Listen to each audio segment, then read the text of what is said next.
03, Lei Complementar número 101. Olá, sejam bem-vindos a mais uma videoaula. Na aula de hoje, daremos continuidade ao capítulo 3 da Lei Complementar número 101, LRF. Falaremos da parte 2 hoje. E na parte 2, os assuntos são escrituração e consolidação de contas e relatórios, RGF e o REL. Primeiramente, vamos falar de escrituração das contas. Escrituração é o registro cronológico das operações contábeis. Na escrituração, a escrituração deve obedecer às normas de contabilidade pública. Essas normas, dentre elas, nós temos as demonstrações conjuntas, que basicamente são demonstrações consolidadas, agrupadas. Nessas demonstrações, devemos excluir as operações intragovernamentais. Qual é a diferença entre intragovernamental para intergovernamental? A diferença podemos visualizar nesse esquema. Intergovernamental é entre entes da federação, União, Estados, Distrito Federal, municípios. São operações, são valores entre eles. Já intragovernamental é quando estamos falando em uma mesma esfera, neste caso, um mesmo ente. Então, operações interiores, dentro de um ente. E nós vemos que essas operações intragovernamentais devem ser excluídas das demonstrações conjuntas. Nessas demonstrações conjuntas, nós temos as exposições contábeis. Nós temos os valores sendo descritos, sendo agrupados. E isso é útil para que possamos fazer a escrituração das contas e assim analisar e fazer a gestão fiscal e contábil da administração pública. Além dessas normas, devem ser observados os seguintes tópicos. Deve-se atentar à disponibilidade de caixa. A disponibilidade de caixa deverá ser feita através de um registro próprio, de tal maneira que os recursos vinculados a órgão, fundo ou despesa obrigatória fiquem identificados e escriturados de maneira individualizada. Como assim? Imagine que nós temos aqui uma disponibilidade de caixa de R$1.000. Ela deverá ser exposta de maneira individualizada, ou seja, devemos escrever cada fundo, cada órgão, devemos identificá-lo e colocar os valores referentes a ele de maneira individualizada. Além disso, nós temos que nos atentar à despesa e à assunção de compromisso. Lembre-se sempre, quando falarmos de despesa e assunção de compromisso, atente-se que, na escrituração de contas, despesa deverá ser realizada pelo regime de competência e, de maneira complementar, o fluxo financeiro será registrado através do regime de caixa. Qual é a diferença entre o regime de competência e o regime de caixa? No regime de competência, as contas elas são registradas a partir do momento que se tem um fato gerador. Neste caso, não importa quando foi realizado o pagamento e houve o recebimento desses valores. O que importa é quando foi firmado um fato gerador. E assim, para fins de contabilidade, se realiza o registro das contas, sempre se atentando ao fato gerador, ao evento que aconteceu ou que realizou certo compromisso. Bom, agora, já o regime de caixa, haverá um registro sempre que houver a entrada de valores. Assim sendo, o que a lei está falando aqui é que as despesas a regra geral é que elas serão realizadas pelo regime de competência. Deve-se estabelecer os valores referentes a um fato gerador. E complementarmente, será realizado os fluxos financeiros pelo regime de caixa. Dando continuidade, nós temos as demonstrações contábeis. As demonstrações contábeis é a seguinte regra. Nós temos órgão por órgão, no final junta tudo. E depende também. Como assim? Bom, na demonstração contábil, as contas deverão ser escritas de maneira individualizada, ou seja, cada órgão terá a sua demonstração, terá os seus demonstrativos. Mas, ao final, tudo isso será consolidado e agrupado. Além disso, nós temos a previdência. As regras referentes à previdência é que a previdência deverá ser realizada, as receitas e despesas inerentes a ela devem ser realizadas de maneira separada. Então, nós temos aqui um dispositivo, um ponto, aonde as receitas e despesas da Previdência serão separadas dos demonstrativos. Elas terão um demonstrativo específico. Além disso, as operações de crédito, as operações de restos a pagar, financiamentos, todos estes procedimentos deverão ser realizados de maneira que se detalhe informações sobre o credor. Então, a escrituração de contas, das contas públicas, deve atender a esse detalhamento do ponto de vista das operações de crédito e restos a pagar, a esse detalhamento sobre o credor, com quem está se realizando as operações. Por fim, nós temos as variações patrimoniais. Aqui nós temos o detalhamento da origem e destinação dos recursos obtidos através de alienação de ativos. Então, essas são regras que deverão ser obedecidas, atendidas, juntamente com normas de contabilidade pública, no que se refere à escrituração das contas, de acordo com a Lei de Responsabilidade Fiscal. Ainda sobre consolidação das contas, nós temos que essas consolidações, elas se tratam de encaminhamento das contas para o Poder Legislativo. Bom, para que haja consecução desse objetivo, para que se consolide, deve-se atentar aos prazos. Bom, primeiramente, para que fique fácil entendimento e memorização, sempre grave por essa sequência de números: 4, 5, 6. Abril, maio e junho. 4, 5, 6. Sempre ao final de cada mês, nós teremos uma regra. Alguém vai ter que enviar as contas para um outro ente, um outro alguém.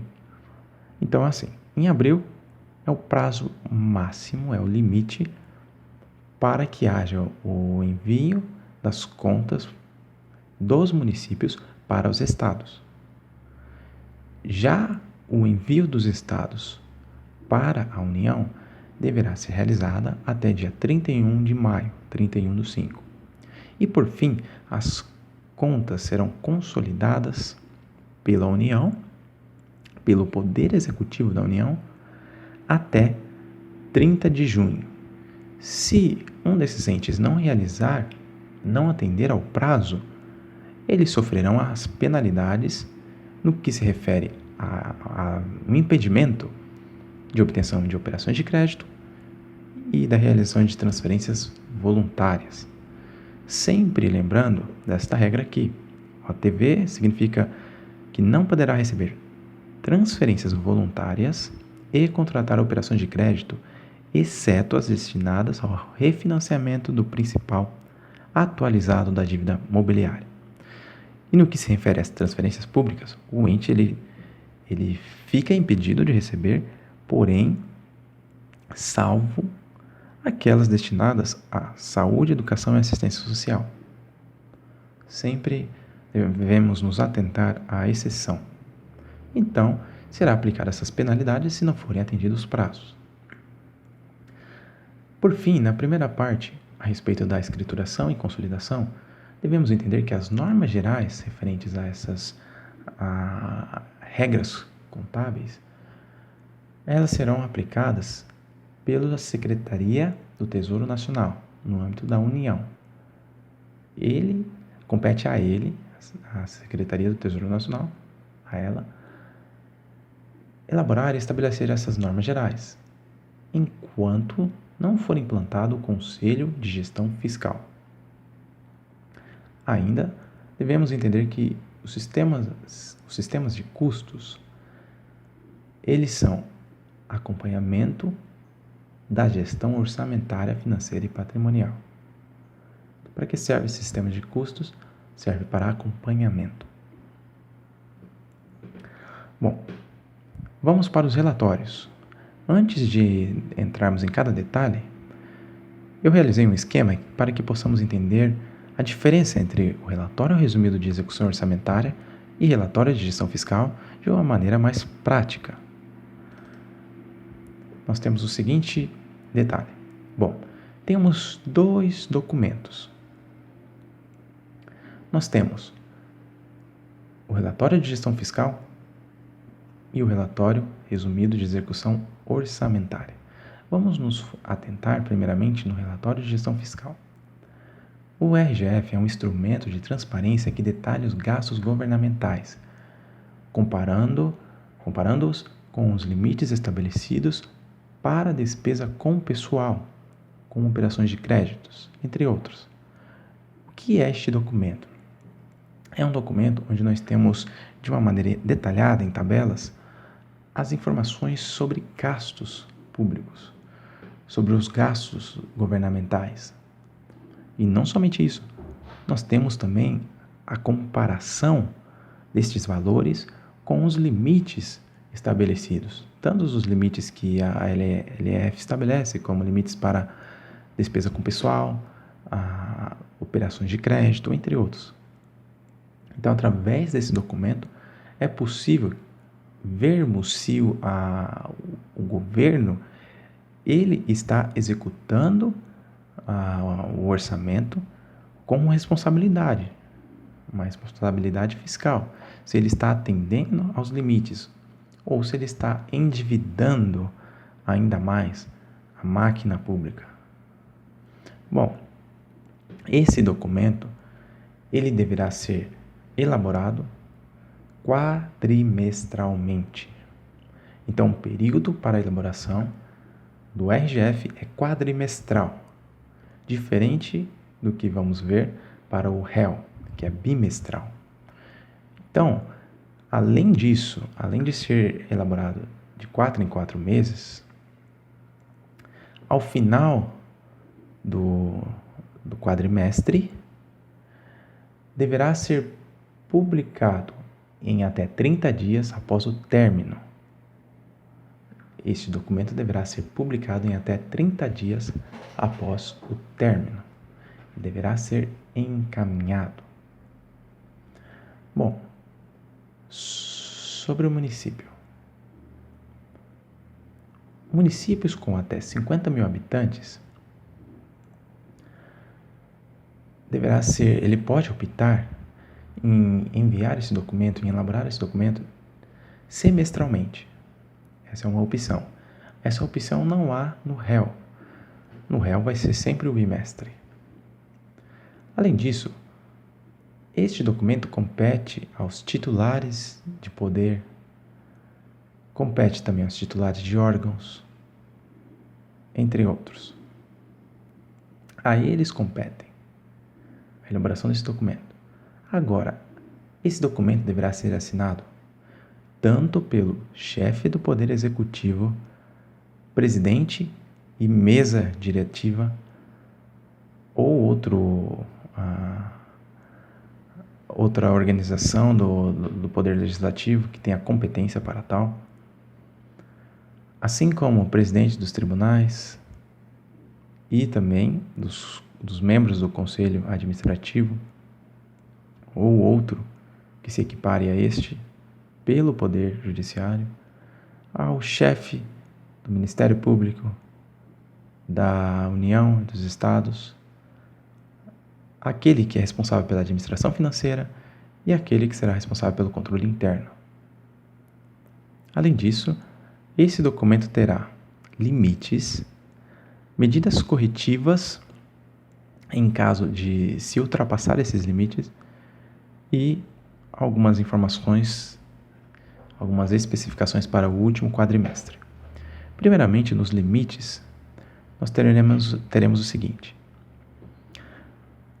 Para o Poder Executivo, deverá ser estabelecido e posto os limites para despesa com pessoal, com dívida mobiliária, com concessão de garantias, CG, e operações de crédito por antecipação de receita orçamentária. Agora, esses três, são apenas para o Poder Executivo. Para os demais poderes, apenas a despesa com pessoal basta. Sobre o último quadrimestre. No último quadrimestre deverá ser informado, o RGF conterá a disponibilidade em caixa, valores sobre restos a pagar e valores sobre aro. Então, este é o documento do RGF. Agora, o REL é um documento que conterá informações sobre a arrecadação de receitas e realização de despesas, o empenho de despesas dos entes e órgãos públicos, assim como de todos os poderes e do Ministério Público. Primeiramente, qual é a diferença dos dois aqui já nos conceitos? O REL, ele não tem que estabelecer nada de limites, quem estabelece é o RGF. Então, aqui já é um primeiro ponto importante. Segundo, será elaborado em cada bimestre. Ao final de cada bimestre, será elaborado e será publicado em até 30 dias após o término desse período. Além disso, cada ente terá o seu REL. Então, nós temos um REL para cada ente federativo, ente da federação. Aqui, a competência é do chefe do Poder Executivo. A ele compete o REL. Então, quem assina é o chefe do Poder Executivo e aquele que é responsável pela parte contábil, responsável pela parte da contabilidade. O REL conterá o seguinte: conterá o balanço orçamentário, ou seja, as receitas e despesas organizadas por categoria econômica, as despesas organizadas por função e subfunção, a execução dos restos a pagar ao longo do exercício. Qual é a diferença dos dois aqui? É que este restos a pagar será em relação ao longo do exercício, durante o exercício. Já esse restos a pagar é referente ao último quadrimestre. A receita corrente líquida, resultado primário e nominal, informações sobre regime previdenciário, o RPPS e o regime geral, informações sobre educação e saúde. E será incluso no último bimestre a projeção atuarial do RGP, Regime Geral da Previdência, o RPPS, a regra de ouro e a alienação de bens e aplicação de recursos. Novamente, importante repetir, inclui no último bimestre do relatório resumido de execução orçamentária, projeção atuarial dos regimes de previdência, regra de ouro e alienação de bens e aplicação de recursos. Se necessário, conterá justificativas, que serão justificativas sobre a limitação de empenho e frustração de receitas, sonegação, entre outros. Bom, agora podemos continuar falando sobre cada um deles, já que entendemos de uma maneira mais ampla. Sobre o relatório resumido, o réu, vimos o conceito e vimos que ele permite que a sociedade possa acompanhar o desempenho da execução orçamentária. A execução orçamentária é a realização de receitas e a realização de despesas. Bom, vimos que é apenas um relatório para cada ente da federação, então, um relatório para o Estado, um relatório para o município e assim por diante. Temos aqui. E assinado pelo chefe do Poder Executivo e um profissional de contabilidade. Tudo isso está contido no artigo 52, que fala sobre o relatório tem que abranger todos os poderes, será publicado em até 30 dias após o encerramento de cada bimestre. Então, aqui nós temos mais detalhado aquilo que vimos no esquema. Um ponto importante é que os valores referentes ao refinanciamento da dívida mobiliária constarão destacadamente nas receitas de operações de crédito e nas despesas com a amortização da dívida. E se esses dispostos não forem atendidos, os entes eles sofrerão o OTV, serão impedidos de realizar operações de crédito e transferências voluntárias. O mesmo vai passar para o relatório de gestão fiscal. Se os entes não cumprirem, os órgãos não cumprirem, sofrerão as mesmas penalidades. Bom, só para consolidarmos o nosso entendimento, a RGF é esse documento que serve para acompanhamento das atividades financeiras do Estado. Ele é um instrumento de transparência. E um ponto importante aqui que devemos gravar também é que ele trata dos limites estabelecidos. Aqueles limites que foram estabelecidos na LRF e limites globais estabelecidos pelo Senado Federal. Tudo está aqui contido. Por fim, temos o Conselho de Gestão Fiscal, que é um conselho que vai tratar desse assunto sobre normas e diretrizes dos relatórios, e ele é válido para todos os entes e esferas, todos podem dar a sua contribuição. Bom, isso era a aula de hoje e nos encontraremos na próxima aula, parte final do capítulo 3. Muito obrigado e até mais.